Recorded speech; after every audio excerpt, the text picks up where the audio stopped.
What's up, and welcome back to Voth Quality Creative. After getting the garage to a decent spot in terms of organization, I wanted to figure out a good location for storage and to find the most space for a miter saw station. I decided to use the wall closest to an electrical outlet. These things are in scarce supply in my garage. I plan on adding a sub panel and additional outlets later, but for now, I'll focus on adding some outlets to this circuit. After figuring out how many outlets I plan to add, I marked where to score the drywall and started cutting. I had planned on running outlets down the entire wall, but after running into a load-bearing beam, I decided that I didn't want to drill through it. Instead, I went up rather than through to add an outlet for overhead cupboards that I plan on building later.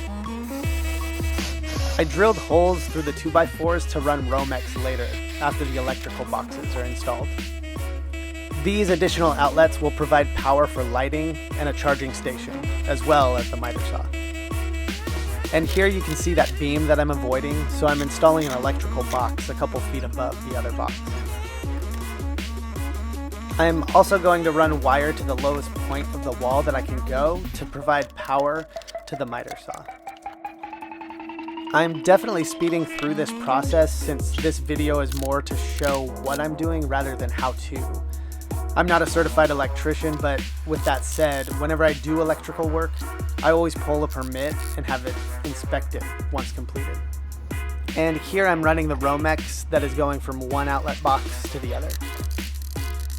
When doing any type of electrical work, I always turn off the circuit breaker to ensure I don't cause any serious issues.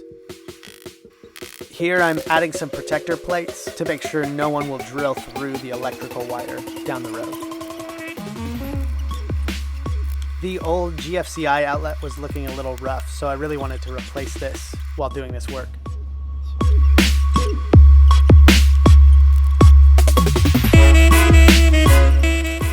I always like to add electrical tape around the outlet before installing it into the box. These next outlets are a little easier to install than the GFCI, but I can essentially repeat the same process to install these outlets. Now that everything's installed, I can turn the circuit breaker back on. All jokes aside, everything was done correctly, and I like to test each plug. For this particular receptacle tester, the middle and right orange lights indicate that the outlet has been installed correctly.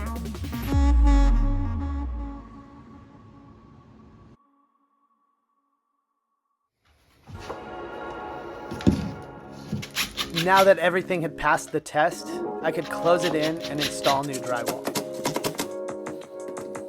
Here I'm installing additional wood blocking so that I can screw the drywall to. I cut the drywall to size, and instead of measuring where the outlets are, I went to town hitting the drywall to try to see if the outlet boxes would leave a mark. I think I hit it enough.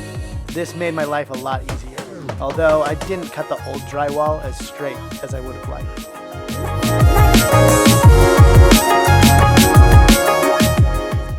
This piece fit into place perfectly, and I could feed the outlets through the holes before securing them back to the boxes. Using drywall screws, I secured this patch to all of the studs. I could then add the other patches of drywall and fill any gaps that I created. When cutting out all of the drywall, I made sure to take note where each stud, wire, pipe, or beam was located, and I made sure to avoid anything that I didn't want to hit with a screw. Now that all of the drywall patches were installed, I could then get ready to mud and tape all of the seams. I filled all of the major gaps with joint compound and let it dry before adding a second coat if it needed it. Then I could sand everything smooth before adding tape. With each project I do, I gain more and more respect for the trade. This first round of tape I wasn't happy with, so I ended up redoing this. I guess this was just a practice round. I also am not too concerned with the overall look of this patch since this is a garage. I'm sure I've said that before. It kind of fits the rest of this garage aesthetic. But I didn't want to see any major bubbling, and I know I can do better. I did a skim coat of mud before getting ready for paint. And while I was at it, I could paint the last wall in this garage that needed it.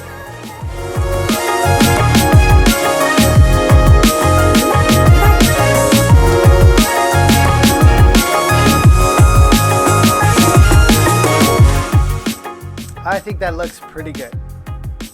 Now that these outlets have been added, I can move on to building some base cabinets for a miter saw station. And remember when I said I took note of the studs as well as other things? I made sure to mark their locations before working on the base cabinets. I really appreciate you taking the time to watch. Consider hitting that subscribe button to follow along with my next project. Thanks for watching.